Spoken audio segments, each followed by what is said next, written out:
오늘도 저희 영혼의 쉼터에 오신 여러분을 사랑하고 축복합니다. 날씨가 많이 춥습니다. 건강에 더욱더 유의하시기 바랍니다. 시편 57편을 보면 표제어가 2개 있는데 하나는 다윗이 사울을 피하여 굴에 있던 때라는 표제어로 사무엘상 22장에 사울이 보낸 도액이란 사람이 다윗을 도와주었던 제사장들과 모든 사람을 죽이는 억울한 이야기입니다.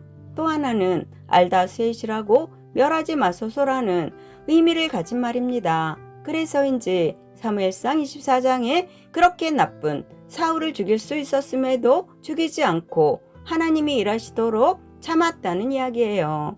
이 말은 구약 당시에 이스라엘 백성들은 하나님이 원하는 열매를 맺지 못했어도 그들을 멸하지 않으시고 오히려 일부분을 살려주신 것과도 같습니다.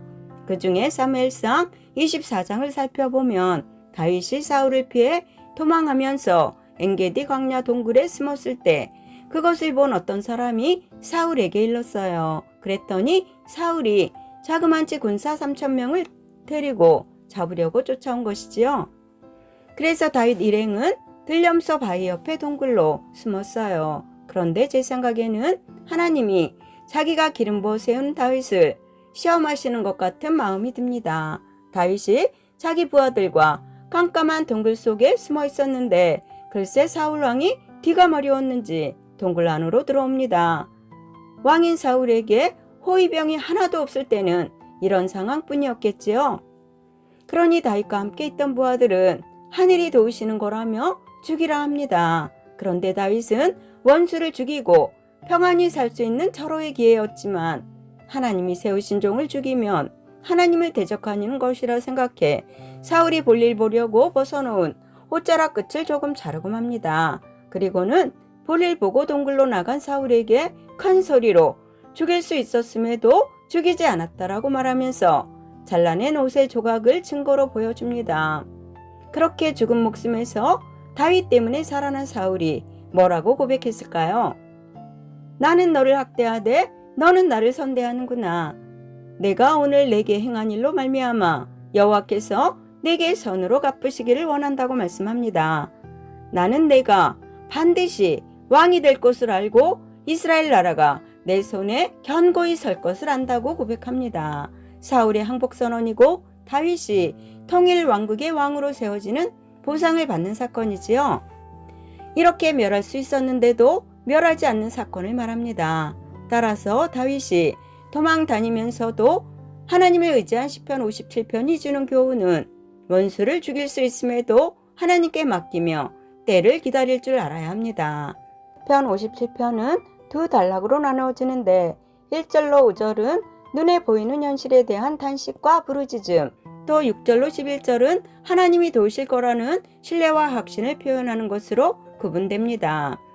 1절로 5절에서 다윗은 내게 은혜를 베푸소서라는 말을 반복합니다. 그러면서 주의 날개 아래에 피하겠노라고 기도해요. 여기에서 날개라는 말은 성전 지성소 언약궤에 있는 천사들의 날개를 상징하는 말입니다. 그러면서 자기가 숨어있는 굴이 하나님의 지성소처럼 아무도 들어올 수 없는 안전한 장소가 되기를 바라고 있어요. 그러나 현실은 자기를 잡으러 쫓아다니는 사울의 병사들이 발견하지 못하고 지나가기만을 기다립니다. 그런데 다윗은 그 두려운 상황에서도 떨고 있지만은 않습니다. 오히려 자기가 하나님께로 피하였으니 하나님이 인자와 진리로 구원하실 것이라는 확신을 가지고 있지요. 그렇다고 해서 그 두려움과 고통이 사라진 것은 아닙니다. 다윗은 지금 자기가 무서운 사자나 불사르는 자들이나 창과 화살이나 칼에 비유되는 나쁜 사람들 사이에 있다고 탄식하고 있어요. 그런데 하나님은 다윗에게 믿음을 주셨는지 그 고통이나 두려움을 없애달라고 기도하는 것이 아니라 오히려 이 모든 것을 통해 하나님이 높임을 받고 영광이 드러나기를 기도하고 있어요. 현실로는 너무나 힘들고 고통스럽지만 자기가 흘리는 땀과 눈물의 기도를 통해 하나님의 뜻이 이루어질 수만 있다면 기꺼이 고통과 서러움을 참아내겠다는 다윗의 자세는 우리가 본받아야 할 믿음의 자세입니다. 6절로 11절에서는 새벽을 깨우겠다고 선언합니다. 그러면서 기도하기를 자기를 쫓아다니는 원수들의 행동은 실패할 것이고 오히려 본인들이 거기에 빠지게 될 거란 확신을 가지고 있어요. 그래서인지 엔게디 동굴에서 사울은 다윗의 선한 행동으로 오히려 목숨을 부지할 수 있었고 다윗은 곧 통일 왕국을 세우는 왕이 되는 은혜를 입게 되는 것이지요. 더구나 다윗은 기도응답을 통해 알았는지 아직 고난이 끝나지 않았음에도 자기 마음이 확정되어 흔들리지 않게 노래하고 찬송을 드리겠다고 합니다. 다윗은 자신의 상황이 잠에서 깨지 않는 듯하고 찬양을 드릴 비파와 수금도 새벽잠에 잠들어 있기에 어두운 시간이 계속되는 것 같다고 하면서 자기가 이 모든 것들을 깨워서 하나님을 찬양하겠다고 선포합니다.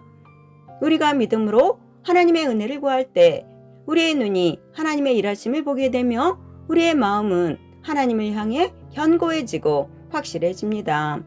9절에서 다윗은 환난 가운데 부르짖던 기도가 하나님께 드리는 감사와 기쁨의 찬송으로 바뀝니다. 동굴로만 보이던 그의 눈에 이제는 온 하늘에 미치는 하나님의 인자와 진리가 보입니다. 따라서 11절에서 자기의 신변과 안위를 걱정하던 기도가 이제는 하나님의 영광이 온 세계 위에 높아지기를 구하는 기도로 발전합니다. 우리도 다윗처럼 캄캄한 동굴 속과 같은 궁지에 처할 때가 있어요. 어두운 동굴에 들어가면 갇혀 있는 것 같고 빛이 보이지 않는 어둠 속에서 절망할 수도 있어요. 그런데 그 동굴이 우리를 위해 하나님이 준비해 놓으신 보호장소라면 어쩌겠습니까? 그렇게 다윗은 도망하기 위해 들어갔지만 그 동굴이 하나님의 날개라는 것을 깨달았어요. 지금 여러분이 어두운 동굴에 있어도 생각하기에 따라 그곳이 하나님의 품안이 될 수도 있습니다. 영혼의 쉼터를 사랑하시는 여러분, 하나님의 영광을 우선시할 때 하나님은 우리의 관점을 바꿔주시고 힘을 주실 것입니다. 믿음은 하나님의 은혜를 경험하는 가장 확실하고 분명한 통로입니다. 힘든 일을 만나셨습니까? 빠져나올 구멍이 전혀 안 보이십니까? 그럴 때는 캄캄한 동굴만 보지 마시고 오히려 그 동굴로 인도하신 하나님을 만나기를 기도하며 찬양하며 감사하십시오. 그러면 반드시 응답하시는 하나님을 만날 수 있게 될 것입니다. 하나님이 베푸시는 인자와 진리를 기억함으로 이 고난의 시기를 잘 이겨내시는 여러분 모두가 되시기를 예수님의 이름으로 축원합니다. 아멘. 감사합니다.